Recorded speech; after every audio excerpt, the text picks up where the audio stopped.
Similar figures and transformations. How can transformations be used to determine similarity? We use all types of transformations. The transformations that we have talked about so far are translations, rotations, reflections, and dilations.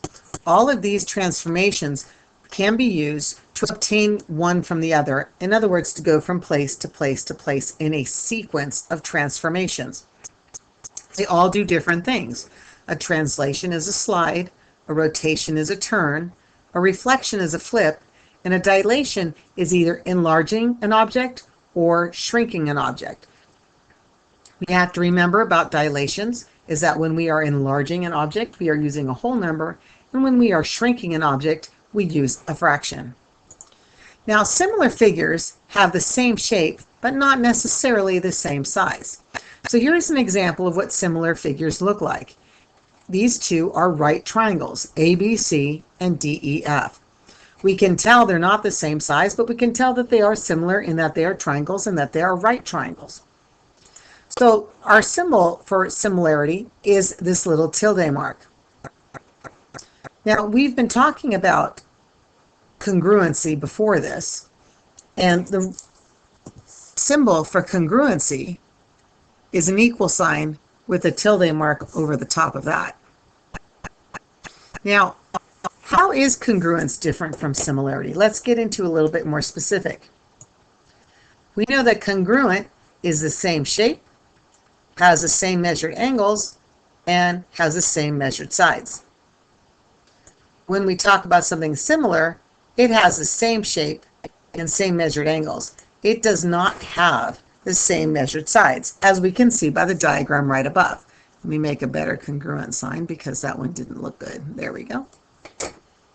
Okay, so let's talk about that a little bit more and get a little bit in depth and take a look at ABC and DEF. Now, one thing to remember is that angles will measure the same even through dilation, but not the sides. We're going to be doing a proportional change, hopefully, each time. So let's take these one at a time. So we can go in order, angles A, B, and C, or we can do what's easier for us. For example, we know that angle C is the right angle. Angle F is the right angle for DEF. So we can say that angle C is congruent to angle F. Sometimes it's easier to take the very tippy top of a triangle, and in this case it would be angle B, and we could say that that is congruent to angle E. That means that angle A is left to the last one, which is angle D. Those are congruent. They measure exactly the same. Now let's talk about similar. The sides are similar in that they are located where we would expect it to be. So for example, let's talk about side BC. It runs from the top of the angle down to the right angle. The same thing is true here. That would be E to F. So we can take a look at each one. So side AB would be similar to side DE, and side CA would be similar to side FD. Again, they are similar in that they're connecting angles that are congruent to each other, but they are similar because they have different measurements. Now let's talk about how transformation and how all of this is going to play out, because that's really what we want to be able to use, using transformations to help us find similar figures. So we're going to take a look here at some sequences that my students came up with today in class, and I'm going to show them with my triangles at the bottom exactly what sequence they came up with. So let's start with this first sequence.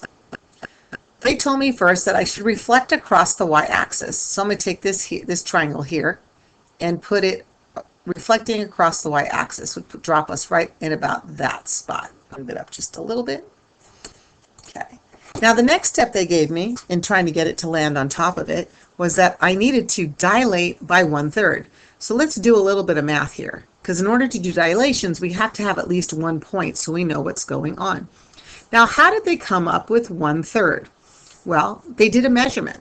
They counted the boxes on the side of BC, and they found out that it measured 12 boxes high. EF, which is a similar side, measured 4 boxes high. The relationship of 4 to 12 is 1/3. So they knew they needed to multiply by 1/3 to get it down to 4.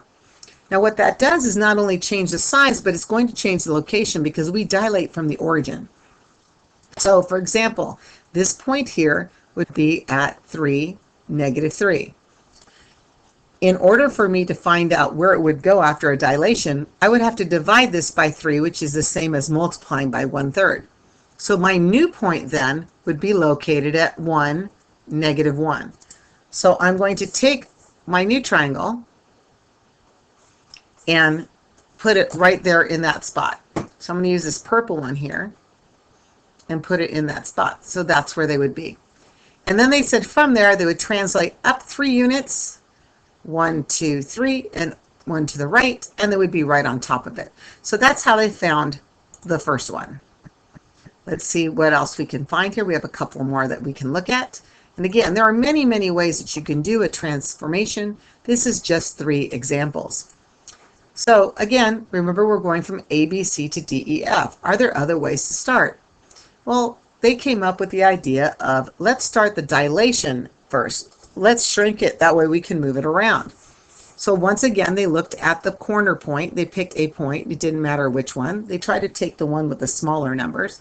So for example, this one would be -3, -3. So when they dilated it by 1/3, that would be dividing by 3. That means that our new point would be located at -1, -1. So they needed a triangle in that direction facing right there.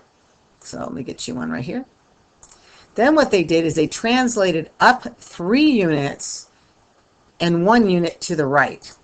So from here, they went up 3 units, and let me get another triangle here to show that. Flip it around.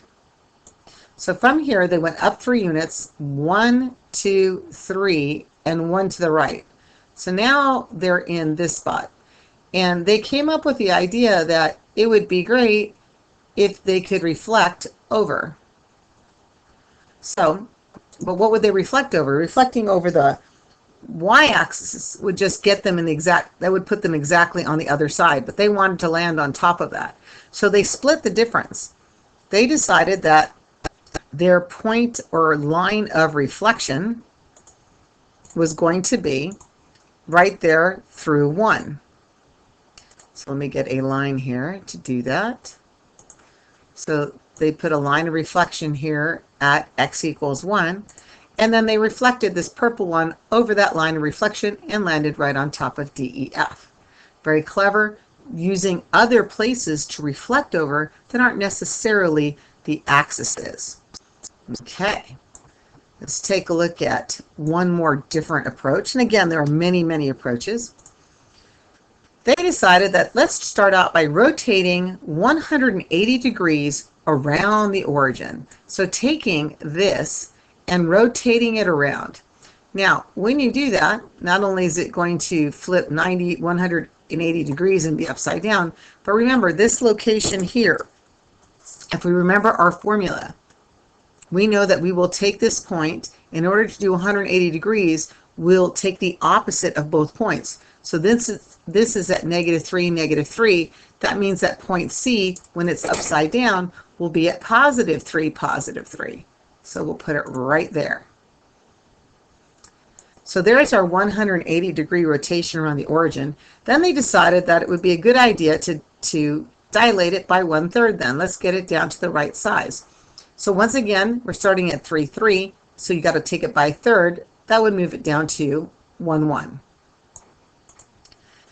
They then decided what they wanted to do next was to translate from there down 3 units, 1, 2, 3, and to the right 1. That way they could reflect right across the x-axis and land right on top of DEF. You'll see the first 2 methods were done in 3 steps. This is done in 4. There are many ways to go about getting a transformation to prove that figures are similar. I'm sure if you experimented with a few, you'll come up with some on your own. Hopefully this explains transformations and similar figures a little bit more.